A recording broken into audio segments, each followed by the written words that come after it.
Shalom, anak-anak semua yang diberkati Tuhan, coba katakan haleluya. Yang diberkati Tuhan, katakan haleluya. Berikan tepuk tangan yang meriah untuk Tuhan Yesus. Ya, tetap berdiri ya anak-anak. Kita mau angkat pujian ajaib, sungguh ajaib. Ya, kita katakan Tuhan Yesus itu ajaib. Ya, ajaib anak-anak ya. Yang di sini datang dengan segala beban ya. Mungkin ada yang sakit. Kita imani, percaya Tuhan Yesus ajaib yang bisa menyembuhkan. Amin.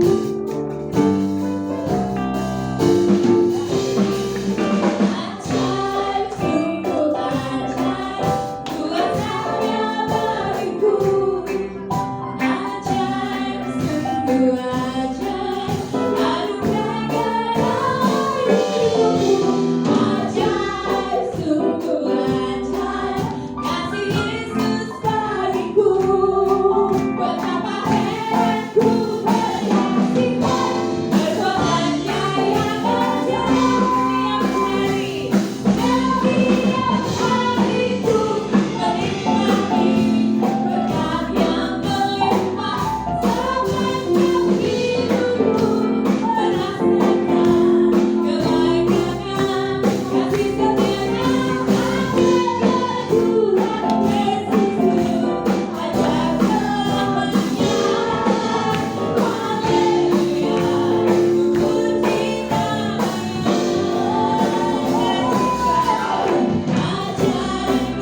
sungguh ajaib, kasih Yesus bagiku. Betapa hebatku menyaksikan perbuatannya yang ajaib setiap hari. Setiap hariku menikmati berkat yang melimpah sepanjang hidupku. Merasakan kebaikannya, kasih setianya adalah Tuhan Yesusku. Ajaib selamanya. Haleluya, puji namanya.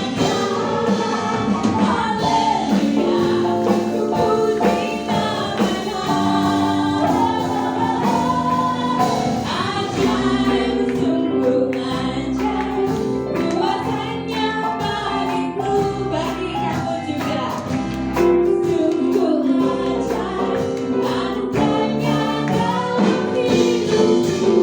Ajaib, sungguh ajaib, kasih Yesus bagiku. Betapa hebatku menyaksikan perbuatannya yang ajaib. Betapa hebatku menyaksikan, betapa hebatku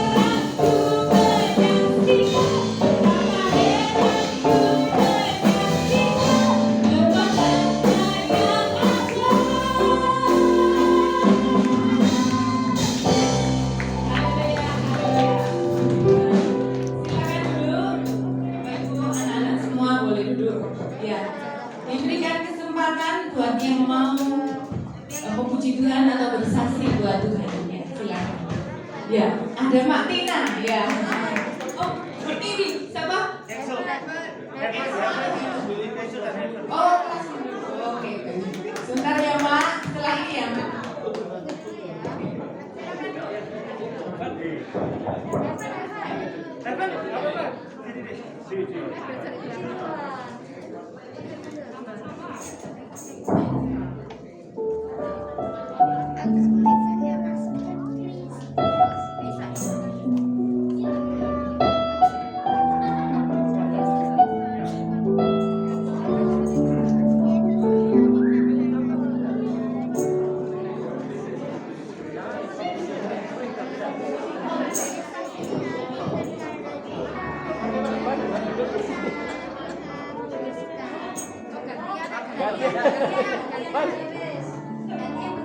Evan, duduk sini.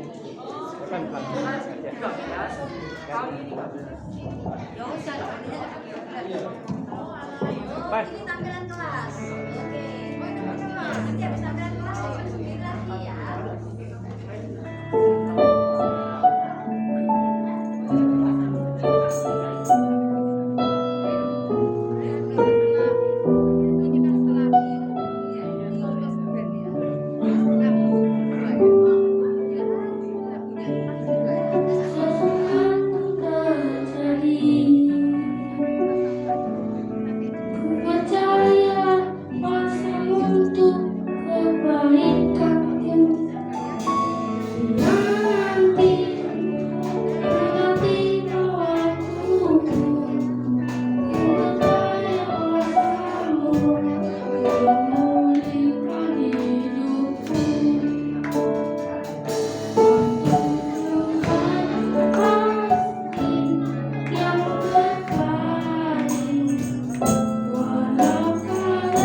Salam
semuanya. Hari ini Ria akan memainkan sebuah pujian berjudul kakek-kakek dan nenek-nenek dan hari ini kerasa bahagia.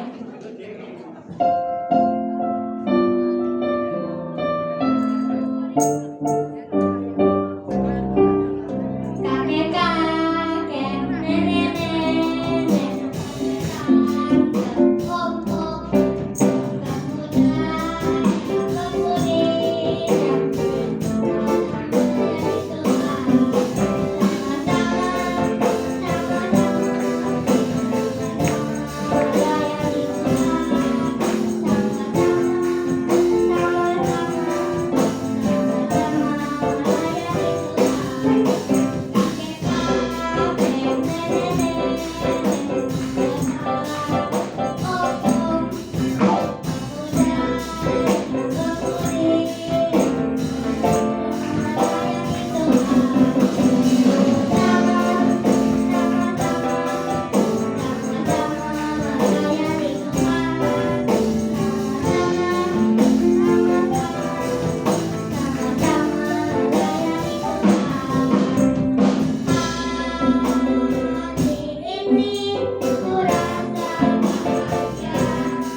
Puji Tuhan ya anak-anak semua ya.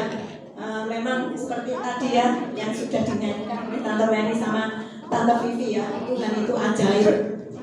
Kalau kapan hari itu kan Surabaya itu waktu berapa hari yang lalu itu kan hujannya deras gitu ya, sampai angin gitu ya. Terus tiba-tiba di rumahnya tante itu lampunya itu mati, jeglek gitu ya. Terus tapi ada itu cuma satu fase gitu ya. Jadi kalau itu tetap dimatikan semuanya itu bisa hidup. Terus ya sudah tante mak biarin, ya sudah biar ndak peteng-petengan gitu di kamar rumah itu gelap-gelapan gitu ya. Terus nggak taunya siangnya sore-sore itu nggak taunya pompa air itu bocor ya anak ya. Pompa air itu bocor, waduh pompa air bocor itu kan waktu itu kan sudah sore gitu ya. Ya sudah tak mak biarin terus ya belajar bersyukur gitu ya. Terus sudah Tuhan terima kasih, mak percaya Tuhan pasti nolong gitu ya. Terus tapi Tuhan itu sungguh seperti tadi pujian tadi, Tuhan itu Tuhan yang ajaib gitu ya. Waktu itu kan di dalam pompa itu masa ada airnya kan bocor itu terus ngalir terus ya. Terus ya gitu, anehnya itu ya, ajaibnya itu ya kan sudah matikan semua keran-keran, bukan keran kamar mandi apa-apa itu kan sudah mati. Tapi keran yang dari PDAM, keran yang dari tandon, keran semua yang hubungan dengan pompa ini matikan semua. Biasanya ini sudah pernah terjadi ya, bocor gitu, matikan semua. Terus yang keran paling bawah itu mak buka itu airnya itu sudah habis gitu ya, di dalam tangkinya itu sudah habis. Waktu itu pagi-pagi baru tidur tak lihat, oh tangkinya sudah habis. Tak pikir sudah nggak bisa pakai air lagi gitu ya. Tapi Tuhan itu Tuhan yang ajaib sungguh anak-anak ya. Semua matikan, tapi air itu ngalir di mana-mana. Jadi di kamar mandi, di mana, di dapur itu tetap ngalir. Sampai ajaib ya Tuhan itu ya.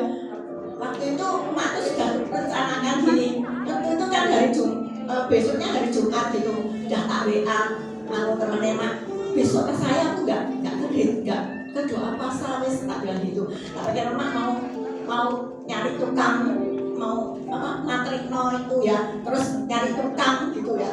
Tapi biasanya memang mak bisa sendiri buka itu tak beli itu kalau Inggris yang gede itu ya, terus bisa tak buka sendiri, tak bawa ke tukang las apa-apa. Tapi kan kepengennya mak itu tak kasih stop keran semua. Jadi kalau memang ada pompanya itu bocor, jadi sudah tak bisa stop keran semua, jadi nggak ada yang airnya itu ngalir gitu ya.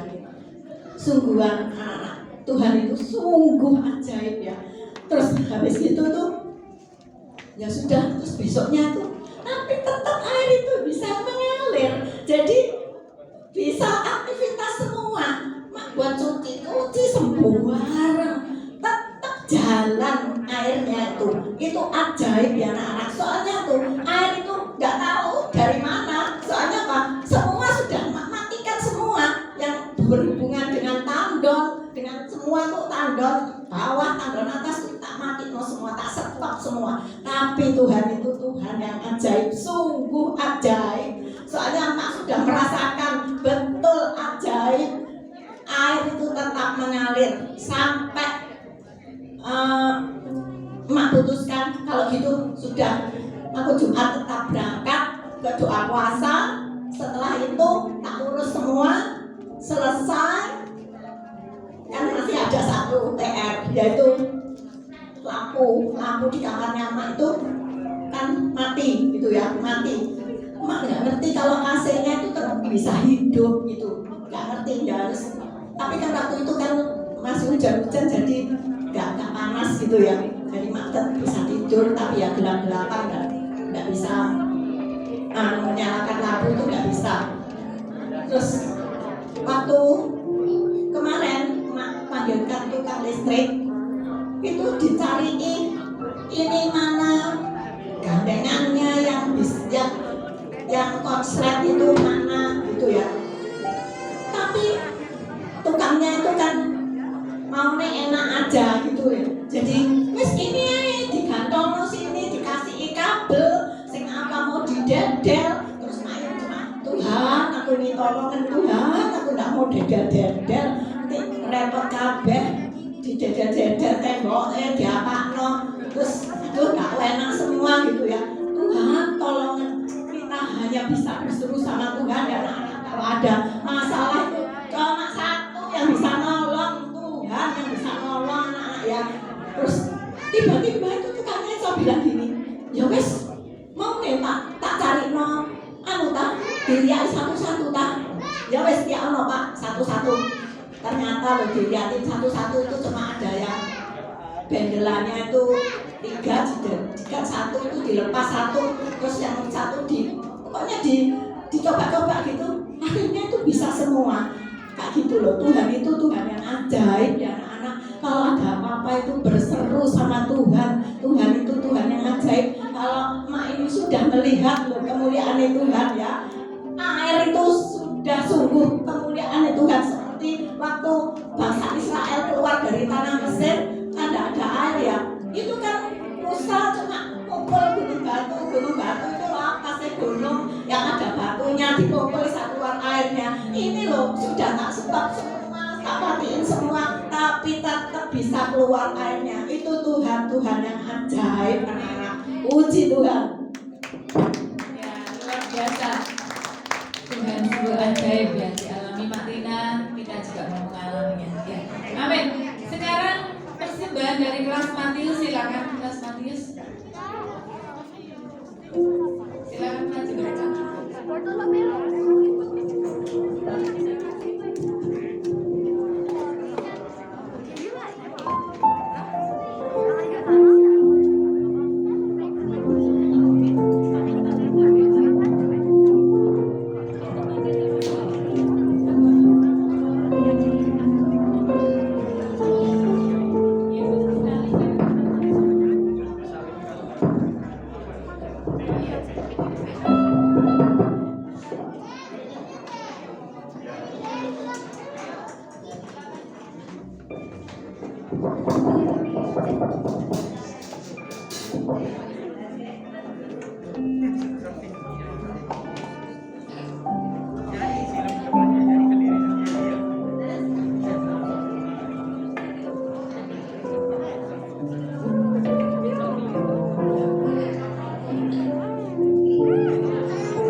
Menuju salib Golgota.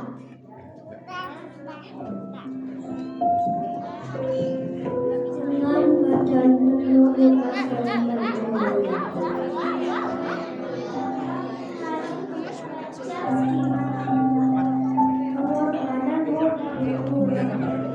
demi untuk keselamatan manusia.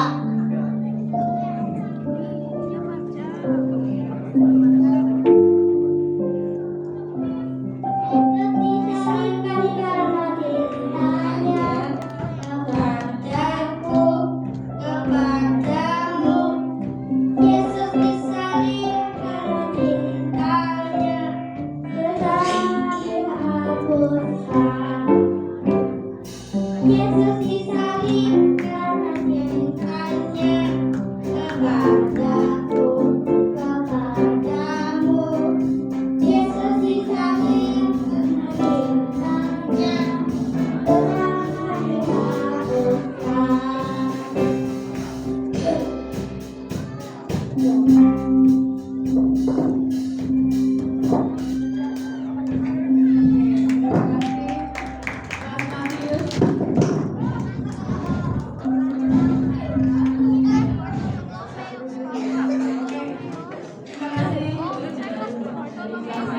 Sekarang Mbak dari kelas berapa?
Aku kasih sama Ida, soalnya teman-teman lain makan dia udah siap nih kasih beberapa kartu.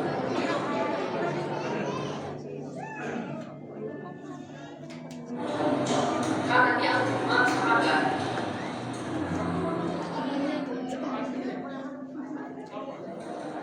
Iya, kan Tuhan Yesus yang berkorban untuk kita, jadi kita harus berkorban juga untuk teman kita.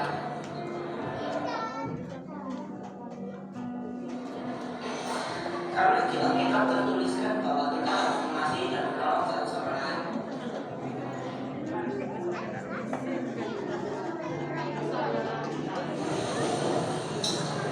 Tuhan Yesus sudah kasih saya, Tuhan Yesus sudah mengasihi kamu.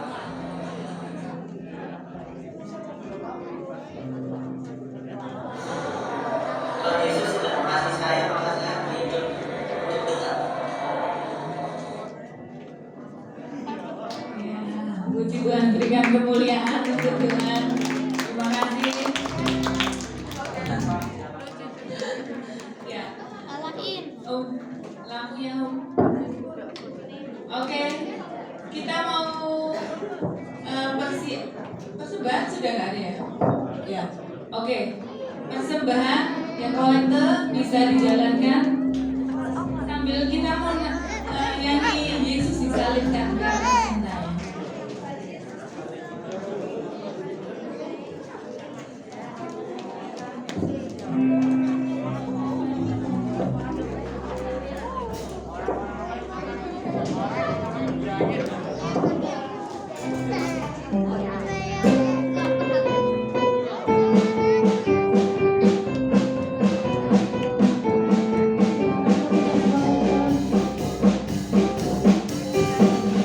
Yesus disalibkan karena cintanya kepadaku, kepadamu.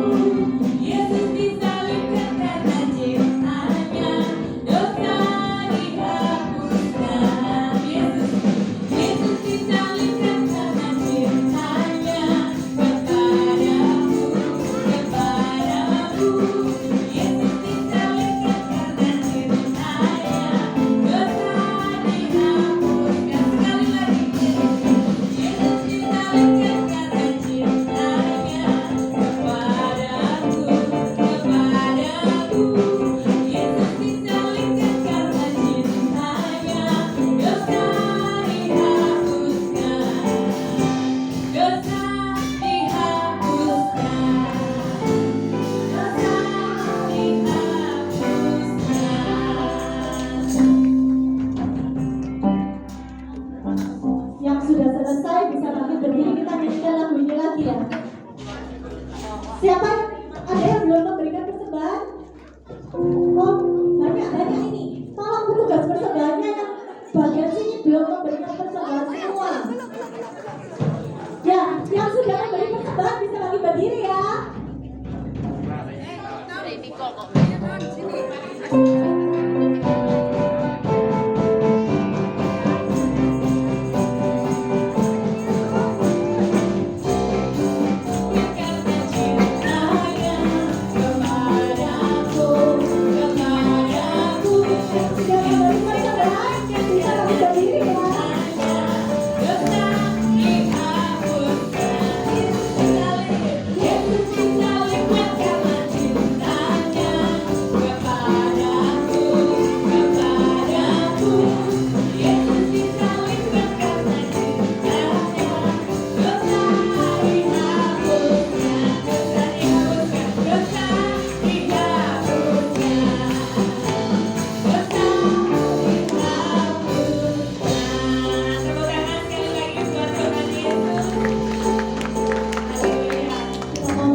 menebus dosa kami. Sebab itu Tuhan, biarlah kami juga Tuhan, boleh Tuhan sama-sama sesuai dengan kehendak-Mu Tuhan, kami boleh juga mau pikul salib, ya, belajar hidup suci, belajar terus Tuhan, hidup benar di hadapan Tuhan mulai sejak kecil ya Bapa. Engkau berkati Tuhan setiap anak-anak-Mu Tuhan, baik yang masih kecil Tuhan, hingga yang anak-anak maupun yang remaja, maupun yang sudah dewasa, yang besar. Tuhan, Kau berkati Tuhan anak-anak-Mu di tempat ini Tuhan. Biarlah mereka bertumbuh, berkembang menjadi anak-anak Tuhan Yesus yang mau belajar hidup benar, hidup suci di hadapan-Mu. Berkati Tuhan, berkati Tuhan mama papa mereka Tuhan yang sudah mengajak mereka, boleh Tuhan membawa lebih dekat kepadamu. Berkati Tuhan mama papa yang sudah hadir di tempat ini. Berkati juga Tuhan untuk mak engkau, juga sus atau mbak yang sudah memberikan waktunya, boleh menemani anak-anak hadir di tempat ini. Berkati Tuhan, berkati semua yang hadir pada hari ini. Biarlah kuasa Roh Kudus-Mu Tuhan menjamah hati anak-anak ini, boleh semakin hidup lekat akan Engkau, semakin hidup benar di hadapan-Mu di tengah-tengah dunia yang gelap ini. Banyak sekali Tuhan, dunia ini Tuhan, semakin hari semakin tidak karuan Tuhan. Tetapi Tuhan, kalau di dalam Tuhan Yesus, Tuhan tutup bungkus anak-anak-Mu ini Tuhan. Bahkan Tuhan terus tumbuh menjadi anak-anak Tuhan yang baik. Berkati juga Tuhan, kalau sebentar lagi kami akan mendengarkan firman-Mu. Kau urapi hamba-Mu yang akan menyampaikan firman-Mu dengan kuasa Roh Kudus-Mu. Kami serahkan Tuhan firman-Mu pada hari ini. Hanya di dalam nama Tuhan Yesus Kristus kami sudah berdoa dan mengucap syukur. Haleluya, amin. Puji Tuhan. Silakan duduk anak-anak. Yang membawa telur, ya, lomba yang ikut lomba menghias telur, silakan diletakkan di belakang sesuai dengan kelasnya. Sebentar lagi guru kalian berkelas akan melihat. Kalau dilihat semuanya bagus sampai bingung nanti kalau nilai. Ya, tapi nanti diambil dua yang terbagus ya. Nanti yang paling bagus dan yang paling berarti di pasca ini ya. Nanti yang itu kriterianya.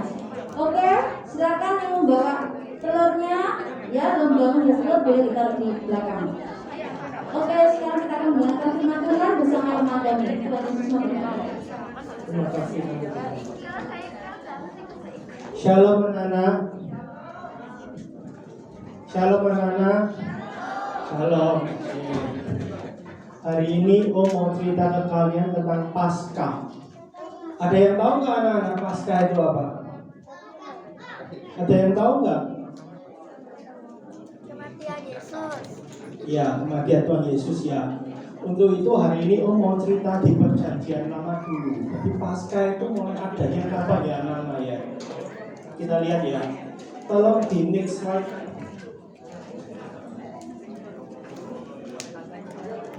Oke, kalian lihat di sini ya. Tahu nggak ini kapan ini? Tunggu. Tahu nggak ini apa yang terjadi di sini? Anak-anak ada yang tahu nggak ini ceritanya? Musa, betul.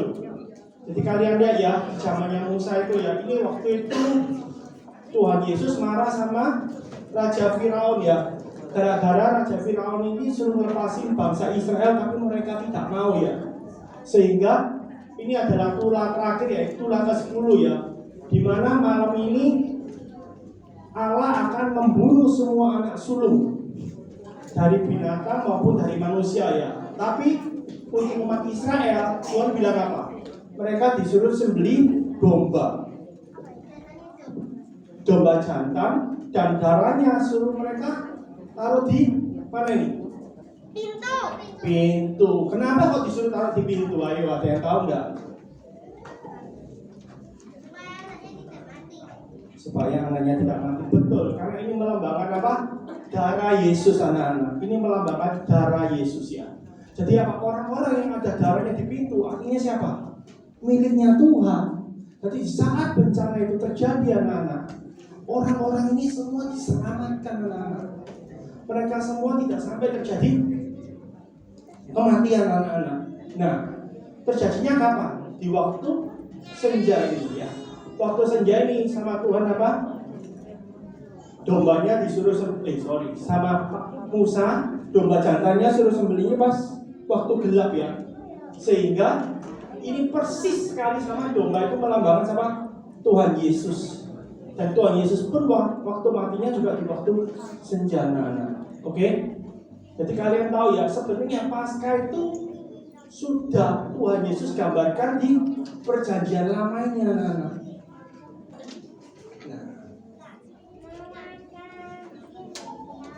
Terus kalian tahu nggak waktu setelah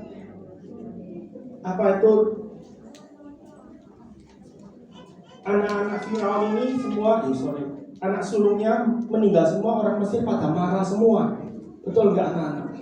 Akibatnya orang Israel dipaksa untuk keluar. Jadi orang Israel keluar pergi ke padang gurun ya anak-anak ya, tahu nggak? Yang pas lautnya Betul. Waktu itu lewat Laut Merah, Musa dibelah. Anak orang-orang Israel dibukakan jalan sama Tuhan ya biar bisa pergi ke padang gurun. Betul nggak anak-anak? Nah, waktu sampai padang gurun,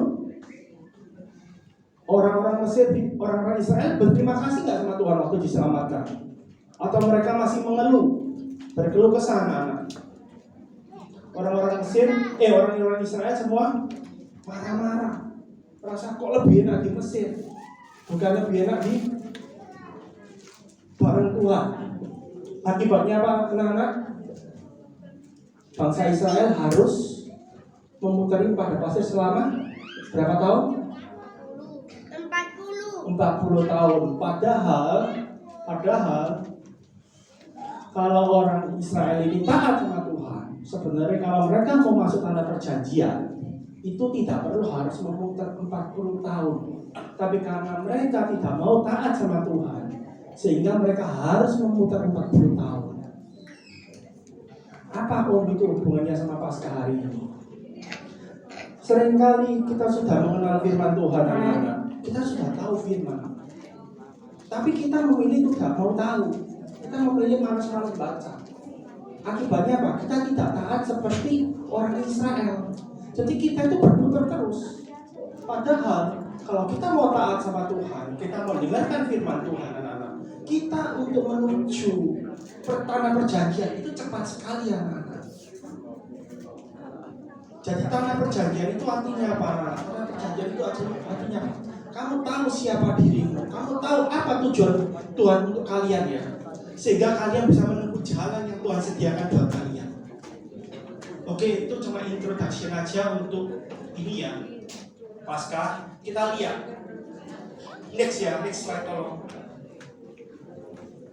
Nah, ada dua peristiwa yang terjadi di perjanjian baru yang mengubah dunia. Ya, pertama, kelahiran Tuhan Yesus. Kedua, kematian Tuhan Yesus. Inilah adalah dua peristiwa yang sangat besar yang mengubah kita hari ini. Nah, pertama, kelahiran Tuhan Yesus ya. Kelahiran Tuhan Yesus ini di dunia ini mengajari kita apa? Mengajari kita untuk bisa berhubungan sama Dia. Dia datang ke dunia ini untuk apa? Untuk biar kita mengerti siapa Dia.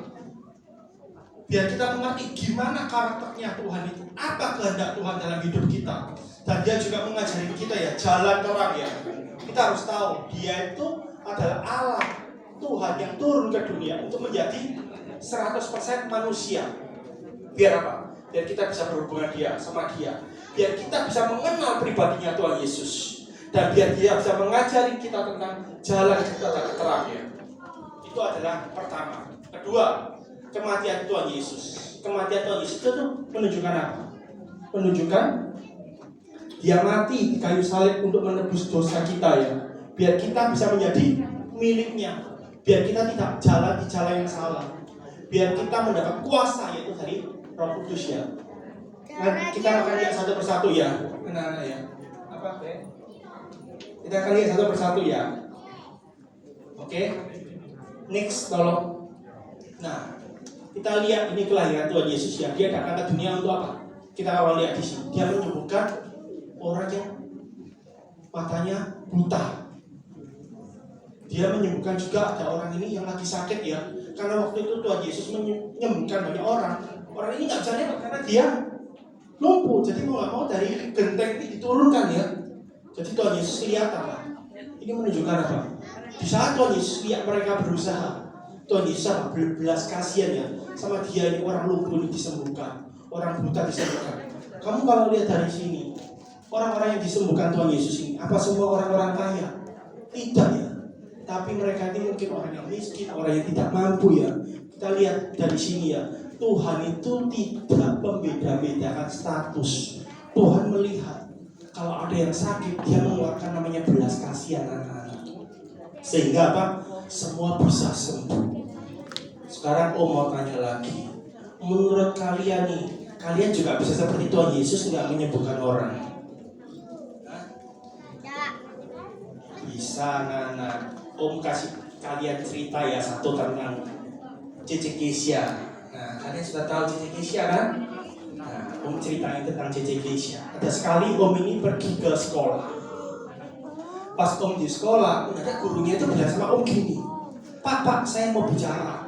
Saya pikir Cece Kesia ini berbuat salah, berbuat ulah di sekolah. Ternyata tidak.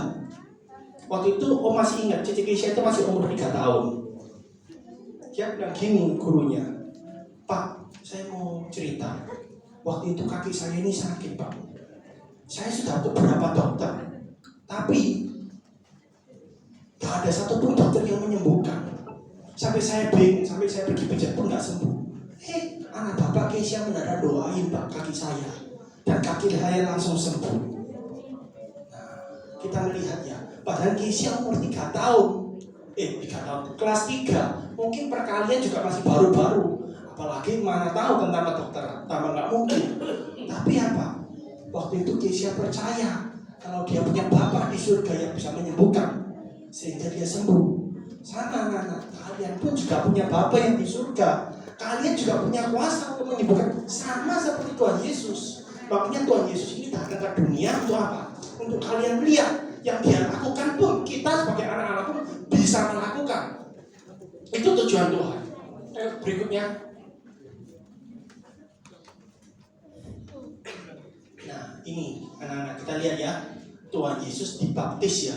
Nah, kita kalau lihat Roma 6 ayat 4 ya. Demikian kita telah dikuburkan bersama-sama dengan Dia oleh baptisan dalam kematian, supaya sama seperti Kristus telah dibangkitkan dari antara orang mati oleh kemuliaan Bapa, demikian juga kita hidup dalam hidup yang baru.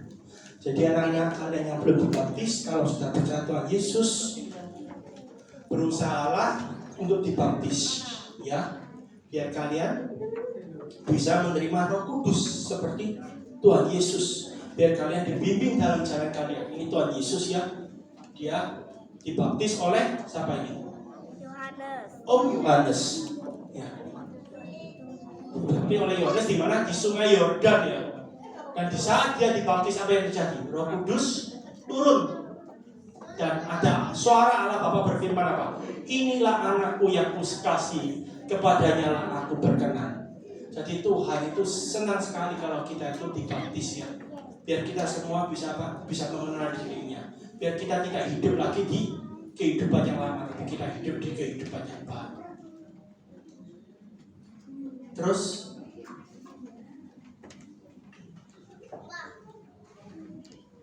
nah, setelah Tuhan Yesus mendapat Roh Kudus, Tuhan Yesus ingat ya, Tuhan Yesus itu masih manusia.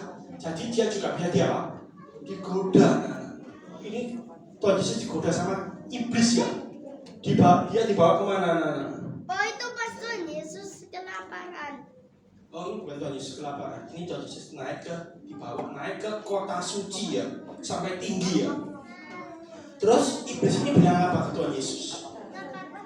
Dia bilang gini, pakai firman, mengenai engkau, ia akan memerintahkan malaikatnya dan mereka akan menantang engkau supaya kakimu jangan terantuk kepada batu. Tadi dia bilang apa? Kamu lompat toh, nggak apa-apa, kan sudah dijanji malaikat akan menolong kamu. Tapi Tuhan Yesus berbicara bilang apa? Anak-anak, janganlah engkau mencobai Tuhan Allahmu. Jadi Tuhan sendiri juga menggunakan firman untuk berbicara sama iblis. Kita harus ngerti firman anak-anak. Karena iblis sendiri itu tahu firman. Kalau kita nggak dekat sama Tuhan, kita nggak pernah baca Alkitab, kita nggak ngerti firman, akibatnya apa? Setan ini bisa menggunakan firman Tuhan untuk membuat kita jatuh dalam dosa. Jadi Tuhan Yesus ini apa? Dia karena mengerti firman, akibatnya apa? Iblis nggak bisa berbuat apa-apa. Tuhan Yesus. Tapi seperti kita ketahui, iblis itu tidak menyerah. Dia menggoda lagi Tuhan Yesus ya. Lihat, dia menunjukkan Tuhan Yesus apa ini? Kerajaan dunia, kemegahan yang ada di dunia, kenyamanan dunia. Dia bilang ke Tuhan Yesus gini, ini saya kasihkan ini semua kepada kamu. Tapi syaratnya satu, kamu harus menyembah aku. Tapi Tuhan Yesus bilang apa? Tidak. Karena engkau harus menyembah Tuhan Allahmu dan hanya kepada Dia saja engkau berbakti. Jadi Tuhan tahu benar kalau ini itu adalah tipuan si iblis, biar dia tidak jadi masuk dalam rencana Tuhan. Tapi apa? Dia tidak tergoda. Sama anak-anak dalam kehidupan ini, kita akan sering kali tergoda. Tergoda dari apa? Dari kehidupan kita seperti waduh, daripada baca firman, mending main handphone. Waduh, daripada baca firman, mending aku jalan-jalan sama teman saya. Ingat, kita pun juga digoda, Tuhan pun juga digoda. Tapi kita harus ngerti gimana kita harus mengalahkan kedagingan kita ini. Jangan sampai kedagingan kita ini membawa kita jatuh ke dalam dosa. Berikutnya, nah, tahu nggak ini di mana ini? Tahu nggak ini? Siapa ini perempuan ini?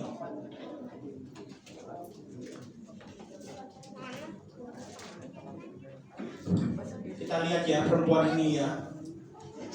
Om cerita dulu ya. Ini adalah orang ahli Taurat yang membawa perempuan yang telah berbuat zina kepada Tuhan Yesus ya, supaya dia dihukum sesuai dengan hukum Taurat. Hukum Taurat itu apa? Yang zamannya Musa ya, hukum Taurat. Dengan harapan kalau dia berbuat zina, dia akan dilempari dengan batu anak-anak. Dilempari dengan batu biar mati anak-anak. Jadi ahli-ahli Taurat ini berusaha mancing Tuhan Yesus dengan berbicara. Enaknya perempuan ini diapain ya? Tapi Tuhan Yesus gimana? Tuhan Yesus orang-orang di tanah. Dia nggak gobres omongannya orang Farisi ini. Dia diam dulu. Kenapa Tuhan Yesus seperti itu? Ayo, ada yang tahu nggak? Kadang kita itu perlu diam untuk apa? Untuk mendengarkan apa yang Roh Kudus mau bicarakan. Sehingga di saat Tuhan Yesus sudah mendapat omongan dari Roh Kudus, dia bilang apa anak-anak? Oke, bagi kalian yang tidak pernah berbuat dosa, biarlah dia orang yang pertama yang melempar batu kepada perempuan ini.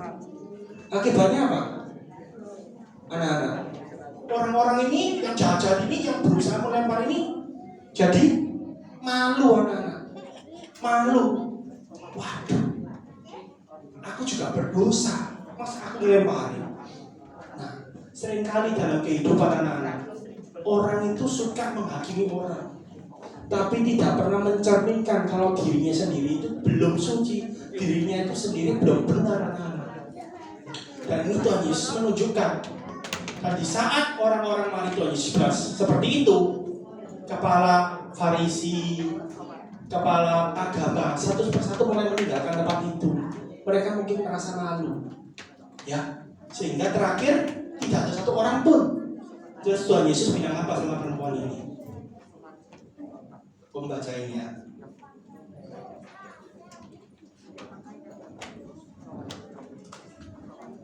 Aku pun tidak menghukum engkau. Pergilah dan jangan berbuat dosa lagi mulai dari sekarang. Jadi apa? Tuhan Yesus pun tidak menghukum perempuan ini. Tuhan Yesus pun memaafkan dia. Sekalipun hukum Taurat bilang apa? Suruh lemparin dia pakai batu. Tapi kalau Tuhan Yesus bilang apa? Saya tidak akan menghukum kamu lagi, tapi jangan berbuat dosa lagi. Karena kita di saat bersama Tuhan Yesus, kita bukan hidup di dalam hukum Taurat anak. Kita hidup di dalam kasih karunia. Itu yang Tuhan Yesus berikan kepada perempuan ini.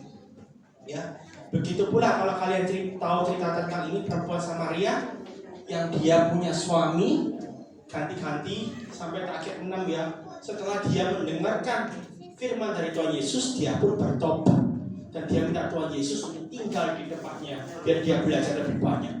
Kalian harus tahu ya, zaman dulu itu orang Yahudi itu tidak mau berteman atau mendekat sama orang Samaria karena menurut mereka kita itu beda status. Tapi Tuhan Yesus tidak. Ini menunjukkan apa? Tuhan Yesus itu tidak membeda-bedakan orang. Tuhan Yesus mengasihi semua orang. Tuhan Yesus mengajari kita tentang apa? Memaafkan anak-anak. Jadi kalian ingat, kalau kalian hari ini kalian ada benci, marah sama orang tua kalian, sama teman kalian, ingat, kalau kalian mau jadi muridnya Tuhan Yesus, kalian pun harus mempraktekkan apa yang Tuhan Yesus ngajarinya. Itu apa? Memaafkan, ya. Memaafkan. Oke, berikutnya ya, kita lihat ya. Tahu nggak Tuhan Yesus di mana ini? Ada yang tahu nggak? Di mana itu Tuhan Yesus?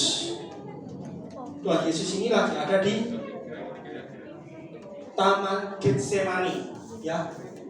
Di mana ini hari-hari dia tahu dia akan meninggal, akan dikhianati oleh murid-muridnya, akan disalib ya. Dia tahu, makanya dia itu berdoa. Dia ketakutan sama seperti kita, dia ketakutan. Dia sampai bilang seperti ini. Kalau kita lihat Matius 26 ayat 39 ya. Ya Bapakku, jikalau sekiranya mungkin, biarlah cawan ini lalu daripadaku. Artinya apa? Tuhan Yesus itu sebenarnya ketakutan. Tuhan Yesus juga nggak mau harus melewati jalan ini. Tapi dia nggak bilang apa? Tetapi janganlah seperti yang ku kehendaki, melainkan seperti yang engkau kehendaki. Jadi apa? Dia lebih memilih taat kepada Tuhan daripada ketakutan yang dia alami. Jadi dia berdoa kepada Tuhan, minta kekuatan.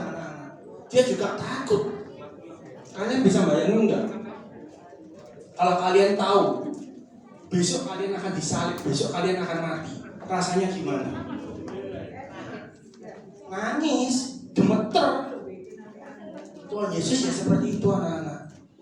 Tapi apa? Dia tetap memilih untuk taat.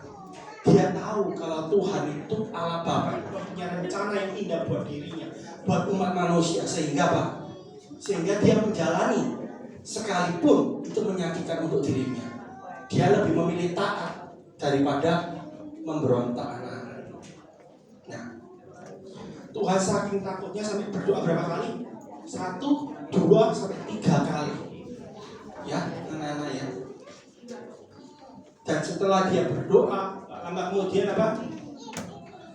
Prajuritnya datang menangkap Tuhan Yesus ya, dibawa pergi ke tempat persidangan anak-anak ya. Nah, Om nggak cerita banyak lebar, kita akan lanjut berikutnya. Kita lihat apa nih? Tuhan Yesus disiksa ya. Disiksa. Tuhan Yesus pun bisa merasakan sakit seperti kita manusia. Dia bisa keluar darah anak-anak. Ingat, yang disiksa ini bukan cuma badannya. Sebelumnya dia disiksa mentalnya. Siksa mentalnya itu gimana Om? Dia difitnah. Terus dia apa? Diludahi. Terus dia diapain lagi? Digepuk. Digepuk itu sakit gak? Sakit kan? Betul gak? Ini digepuk terus disunyakan apa? Salib. Kalian harus tahu ya, di saat Tuhan Yesus disalib, mengangkat salib atau digepuk ini, ingat, Tuhan Yesus satu malam itu tidak tidur sama sekali loh anak-anak. Karena dia apa? Dia ketakutan, dia doa tuh tadi di taman Getsemani, betul gak anak-anak? Jadi kalian bisa bayangin seberapa capeknya dia. Tapi dia tetap menjalankan itu semua. Kenapa Om kok cerita ini sama kalian? Om mau kalian lihat prosesnya Tuhan Yesus itu loh, sehingga kita ditebus itu nggak gampang. Makanya kita tuh harus menghargai kebaikan Tuhan Yesus dalam hidup kita. Dia merasakan kesakitan, dia merasakan kecapean, dia merasakan fitnah, Jadi dia diserang sama iblis itu secara fisik maupun secara mental, anak-anak. Ya.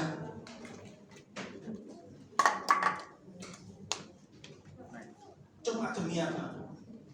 Biar kita semua ditebus dosanya. Biar kita bisa jadi miliknya. Biar kita bisa masuk surga bersama dia. Tuhan Yesus itu telah berkorban begini banyaknya, anak-anak. Anak-anak tahu setelah Tuhan Yesus disalib, ya, jam 12 itu mendadak, jam 12 siang loh anak-anak, mendadak langit menjadi gelap.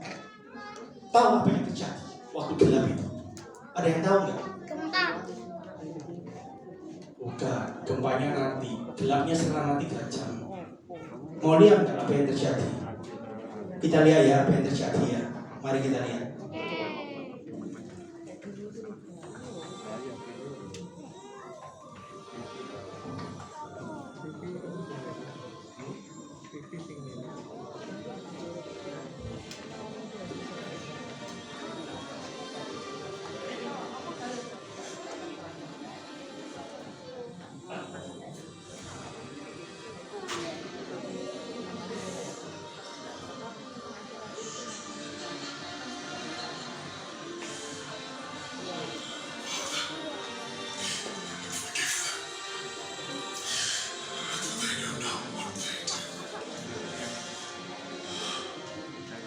Tuhan Yesus di sini berbicara apa?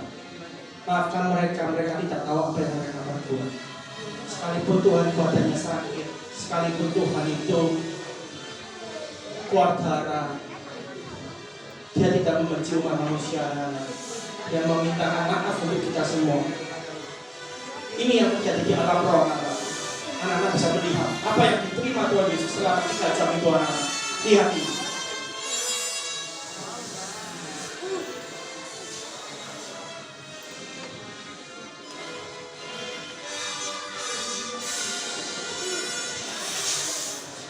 Dosa, penghukuman, kutuk, sakit penyakit, maut, itu masuk ke dalam tubuhnya Tuhan Yesus semua selama 3 jam itu.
Lihat ya, Tuhan Yesus sudah mengambil semua dosa kita, penghukuman kita, sakit penyakitnya kita.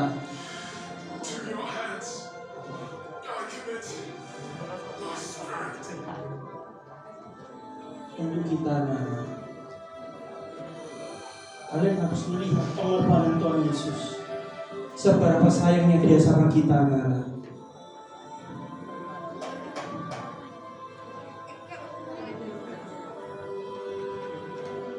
Kita harus menghargai apa yang Dia berbuat dalam hidup kita. Jangan kita menyia-nyiakan pengorbanannya Tuhan Yesus yang mana ya. Aku bisa dibilang. Terus apa yang terjadi setelah Tuhan Yesus mati? Ini yang terjadi ya. keselamatan terjadi dan orang mati dibangkitkan. Nah, orang-orang yang mati mulai dibangkitkan ya. Dan membawa semua orang suci masuk ke dalam kota suci. Jadi bukan cuma Tuhan Yesus bangkit, tapi semua orang-orang yang sudah mati itu, yang sebelum Tuhan Yesus lahir itu semua mulai bangkit dan masuk ke kota suci bersama Tuhan Yesus sama anak. Kelihatan. Jadi akan ini menunjukkan satu kemenangan yang besar yang telah Tuhan Yesus lakukan ya. Berikutnya. Nah ini.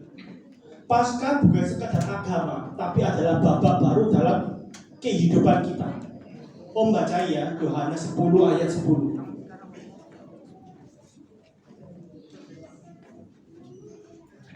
Pencuri datang hanya untuk mencuri dan membunuh dan membinasakan.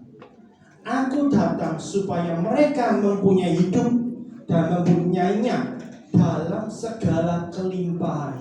Jadi kalau kita anak Tuhan, ya kita itu sama Tuhan sudah diberi kelimpahan.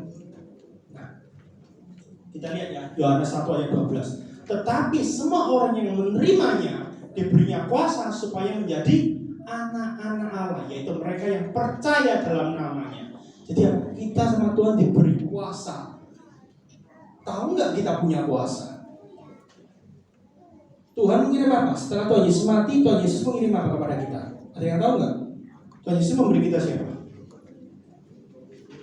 Roh Kudus. Betul, tadi kamu minta coklat ya, kasih iya. Kudus, oke. Puji Tuhan, kita harus tahu itu. Nah, Roh Kudus. Nah, kita lihat ya, siapa ini Roh Kudus ya? Roh Kudus itu adalah penolong, penghibur ya.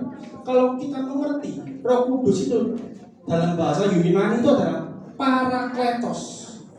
Para itu artinya dekat dan kletos artinya yang diminta untuk menolong.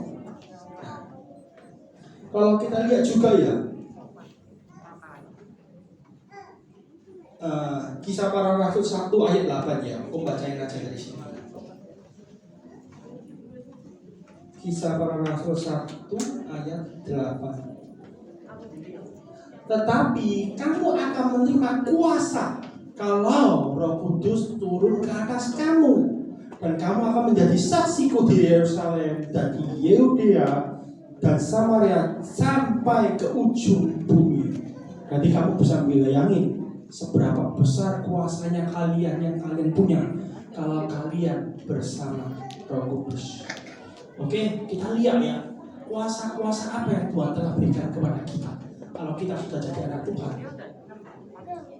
Berikutnya, nah, kuasa kesembuhan. Kita kalau lihat Yesaya 53 ayat 45 bilang apa? Tetapi dia tertikam oleh karena pemberontakan kita, dia diremukkan oleh karena kejahatan kita. Ajaran yang mendatangkan keselamatan bagi kita ditimpakan kepadanya, dan oleh bilur-bilurnya kita menjadi sembuh. Jadi hari ini anak-anak, kalau kalian merasa kalian sakit, kalian harus tahu kalian punya kuasa untuk sembuh. Kalian punya Roh Kudus, kalian punya Tuhan yang ada di dalam diri kalian. Jadi kalian harus tahu siapa kalian ini. Kalian itu adalah anak Allah. Kalian itu punya kuasa. Cuma seringkali apa? Kita nggak sadar karena kita nggak dekat sama Tuhan. Tapi kamu harus tahu anak-anak, di saat kalian sudah percaya, kalian bersama Tuhan, kalian itu punya kuasa untuk kesembuhan. Nah, kesembuhan ini untuk siapa? Bukan cuma untuk diri kita, tapi untuk orang-orang lain. Kalau kita punya kelihatan orang yang sakit, kita doakan. Kalau kelihatan orang yang butuh bantuan, kita tolong. Ya, seperti yang Tuhan Yesus beri kita contoh. Karena kita sudah diberi kuasa. Berikutnya,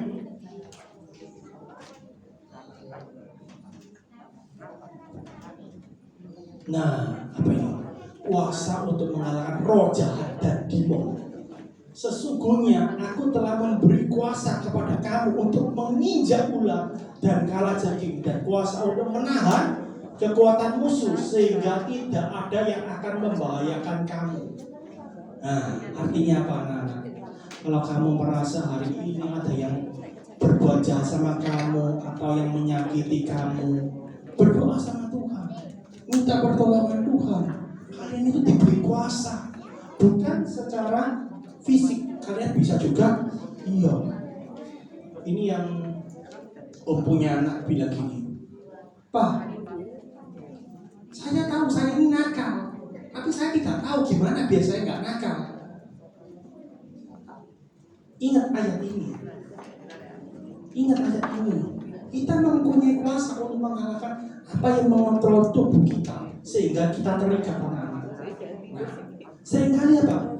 Kita nggak pernah baca firman, sehingga kita nggak tahu kalau kita itu punya kuasa seperti ini. Ya, begitu pula kalian juga bisa doain teman-teman kalian yang kecanduan mungkin main game, yang kecanduan makan, yang kecanduan shopping.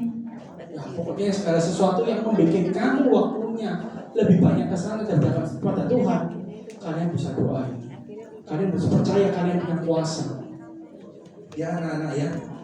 Oke, berikutnya. Nah, ini yang menurut Om paling luar biasa.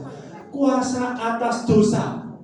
Roma 6 ayat 14. Karena kamu tidak akan dikuasai lagi oleh dosa.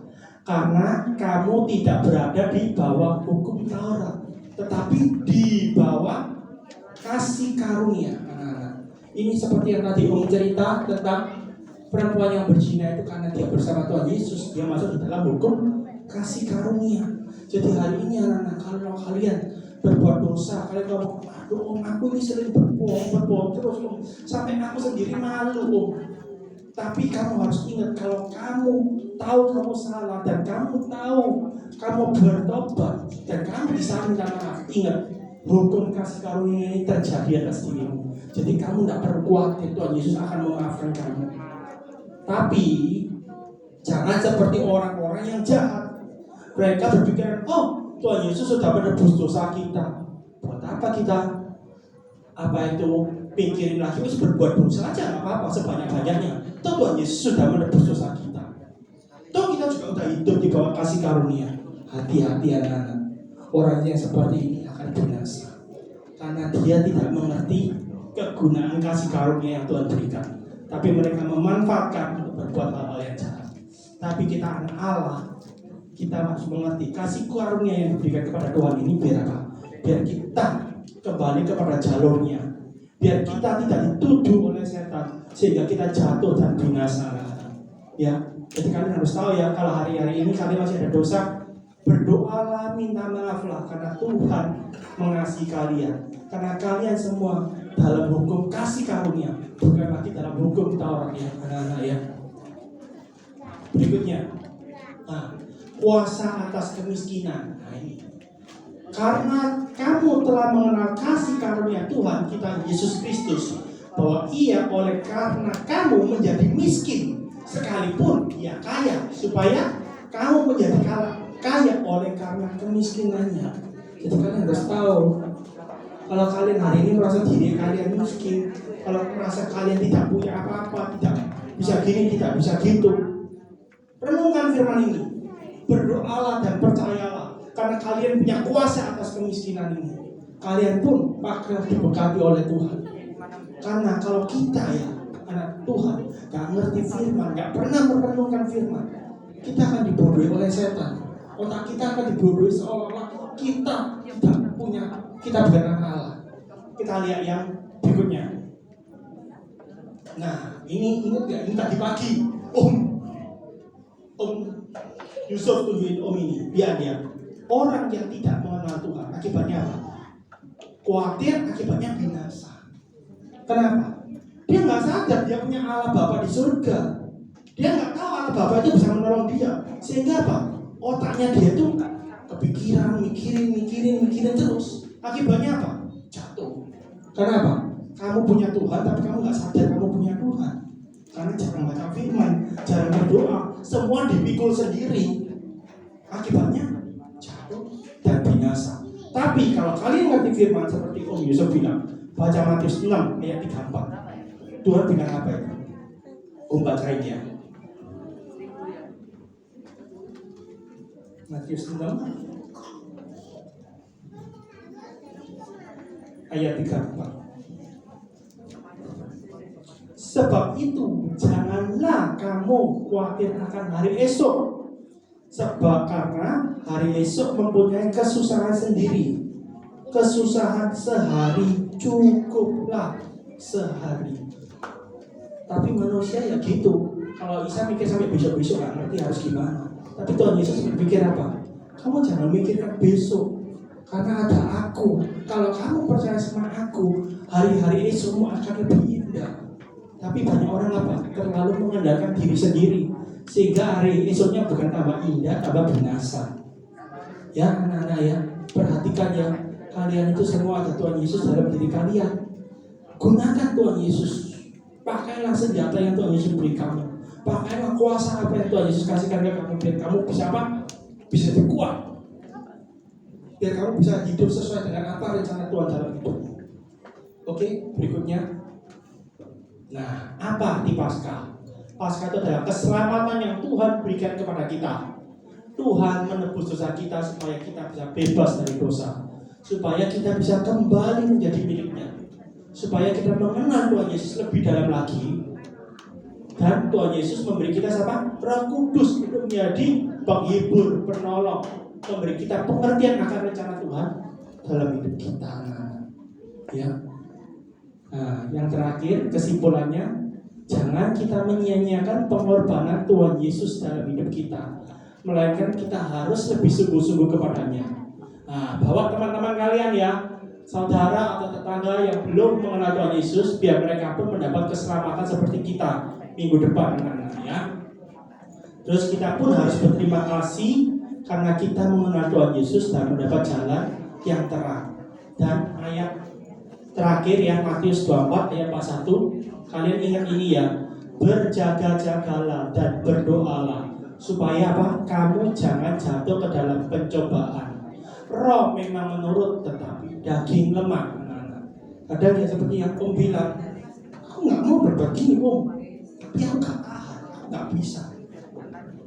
Berdoa, baca firman, kalian bisa melewati ini semua ya. Tuhan Yesus menyayangi kalian. Terima kasih. Sekian firman dari Tuhan memberkati.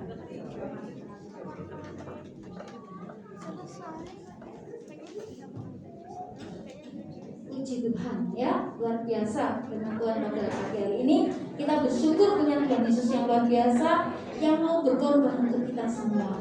Sebab itu kita pun juga harus belajar pikul salib seperti Tuhan Yesus ya. Kalau kita sudah ditebus, Tuhan pengen kita ini yang berdosa. Ada nggak manusia yang tidak berdosa?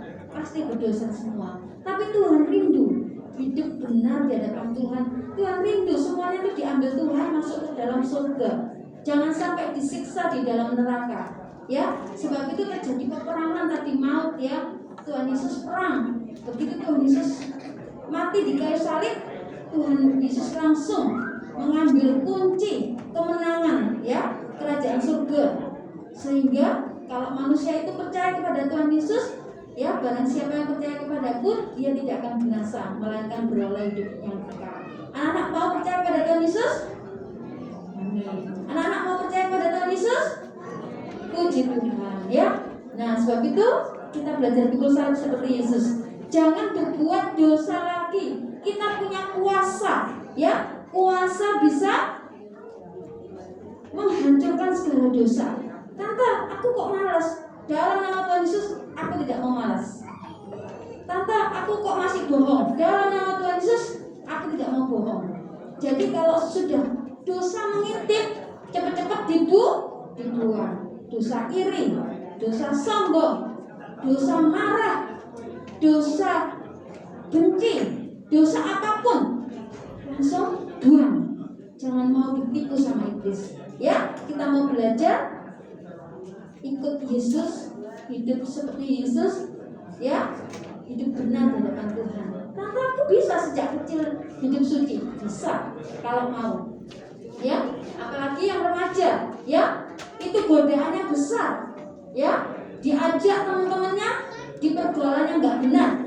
Dalam nama Tuhan Yesus, aku nggak mau. Baik itu rokok, baik itu game, baik itu yang nggak benar, ya, pornografi atau apapun. Dalam nama Tuhan Yesus, aku nggak mau ikut. Mau anak-anak? Yang masih kecil-kecil pun jangan mau dibohongi sama iblis. Dalam nama Tuhan Yesus, aku tidak mau berani sama orang tua. Aku belajar taat, belajar menghormati orang tua. Ya, kalau kalian menghormati orang tua berarti menghormati Tuhan. Karena orang tua adalah wakilnya Tuhan, ya, wakil Allah. Oke, kita berdoa bersama-sama. Haleluya, haleluya. Terima kasih Tuhan buat penebusan-Mu yang luar biasa, pengorbanan-Mu yang luar biasa, mengajarkan kami, boleh Tuhan, untuk mau pikul salib, mau membuang segala dosa kami. Kami mau belajar Tuhan, seperti Yesus mau mengampuni orang yang bersalah kepada kami, mau belajar terus hidup berkenan di hadapan Tuhan. Kami rindu Tuhan, tujuan hidup kami selama di dunia ini adalah kembali lagi ke surga bersama-sama dengan Tuhan Yesus. Sebab itu Tuhan, segala dosa sekecil apapun kami buang di dalam nama Tuhan Yesus Kristus. Berkati kami semua, berkati anak-anak yang sudah mendengarkan firman-Mu, berkati juga Om Antong yang sudah menyampaikan firman-Mu. Biarlah kasih-Mu, berkat-Mu, kemurahan-Mu, anugerah-Mu menyertai kami semua dari sekarang hingga Tuhan Yesus datang kembali. Di dalam nama Tuhan Yesus Kristus kami sudah berdoa. Amin. Puji Tuhan. Anak-anak, minggu depan kita ada acara Paskah bersama, ya. Jadi tidak di lantai sini, lantai 3 sini, tapi gabungan dengan SM lainnya, ya. 20 sekolah minggu nanti gabung jadi satu di gedung utama. Oke? Terus datangnya jangan terlambat, ya. Karena kalau terlambat nanti tidak dapat tempat, ya. Nanti bisa di belakang-belakang. Lebih baik kita datangnya lebih pagi, jam 9.30. Tapi kalau bisa datang jam 9. Oke? Terus Tante Dewi mau ucapkan, ya, buat anak-anak yang sudah berkreasi, yang sudah berkarya untuk kemuliaan Tuhan, ya, yang kreatif. Nah, ini bisa ditayangkan hasil dari, sudah kelihatan enggak? Oke, ini ya hasil karya kalian lomba menghias telurnya.